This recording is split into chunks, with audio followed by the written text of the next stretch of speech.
சுதந்திரத்தின் பின்னர் ஆட்சிக்கு வந்த பல அரசாங்கங்கள் பின்பற்றிய பொருளாதார கொள்கைகளே நாடு வங்குறுத்து அடைய காரணம் என தேசிய மக்கள் சக்தி தெரிவிக்கின்றது. நிதி மூலோபாய திட்டங்களை அறிவிப்பதற்காக இன்று கூடிய பாராளுமன்ற அமர்வின் போதே தேசிய மக்கள் சக்தியின் உறுப்பினர்கள் இந்த குற்றச்சாட்டை முன்வைத்தனர்.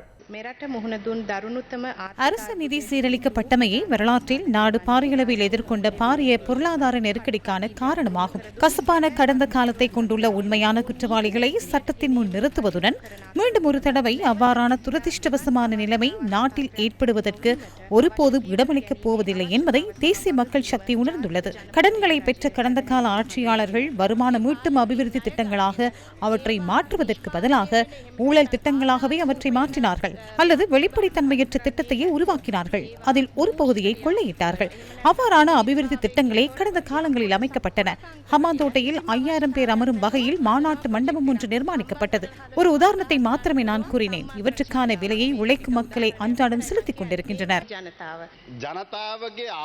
பொதுமக்களின் பொருளாதாரத்தை அதிகரிப்பதற்கும் அவர்களின் வாழ்க்கை தரத்தை அதிகரிப்பதற்கும் அரசாங்கம் எடுத்துள்ள நடவடிக்கை என்ன?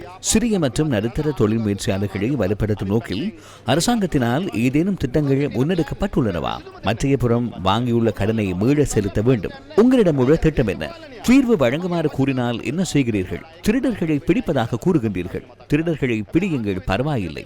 எனினும் அரசியல் நோக்கத்துக்காகவும் தமது தேவைகளை பூர்த்தி செய்வதற்கும் அதனை பயன்படுத்துவீர்களாயின் உங்களால் ஒருபோதும் வெற்றியடைய முடியாது என்பதை நினைவில் கொள்ளுங்கள். மக்களின் கைகளுக்கு நிதி செல்வதை தடுக்கும் வேலை திட்டத்தையும் மக்களின் வருமானத்தை அதிகரிக்க முடியாத வேலை திட்டங்களையும் முன்னெடுத்து அந்த நிதியூடாக வரிகளை அறவிட்டு அரச கட்டமைப்பை ஸ்திரப்படுத்துவதாக தெரிவித்து பொதுமக்களை தொடர்ந்தும் சிரமத்தில் ஆழ்த்துகின்றீர்கள். அவ்வாறான திட்டங்களினூடாக நாட்டின் பொருளாதாரத்தை கட்டமைக்க முடியாது என்பதை நினைவில் கொள்ளுங்கள்.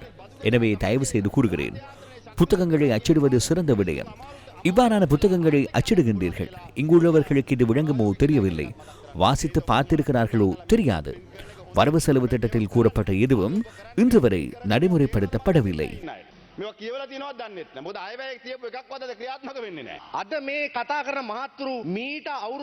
கௌரவ பிரதி சபாநாயகர் அவர்களே, இன்று கருத்து தெரிவிக்கும் தரப்பினர் ஒரு வருடத்திற்கு முன்னதாக என்ன கூறினார்கள்?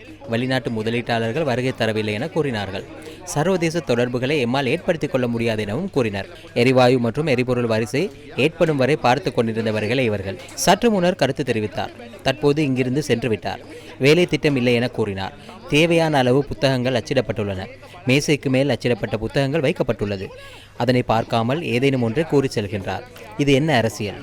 அவர்களது அரசாங்கத்தில் இருந்த அமைச்சர்களும் உறவினர்களும் தம்மை தாமே பாதுகாத்துக் கொண்டனர். ஜப்பான் முதலீட்டாளர்கள் நாட்டை விட்டு சென்றனர்.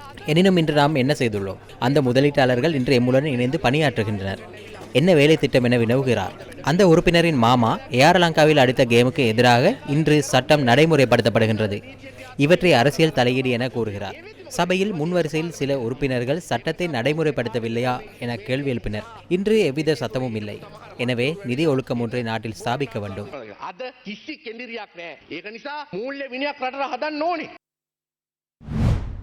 கடன் பிரச்சினை, நாட்டு கடன் அதிகமாக இருக்கின்றபடியால் மக்களின் கஷ்டங்களும் விலைவாசிகளும் அதிகமாக இருக்கின்றன.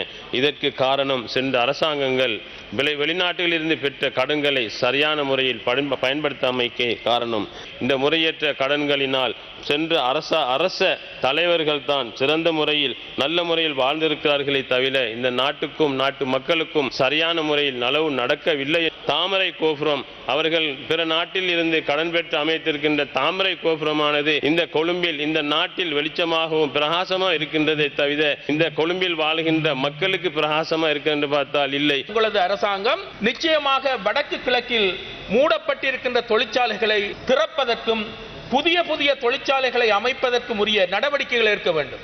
மட்டக்களப்பை எடுத்துக்கொண்டால் மட்டக்களப்பில் ஒரு காலத்தில் காகித தொழிற்சாலை என்று காணப்பட்டது வாழைச்சேனையில். அந்த தொழிற்சாலை நஷ்டத்தில் இயங்கி கடைசியில் அது மரணப்படுக்கையில் வீழ்த்தப்பட்டிருக்கின்றது.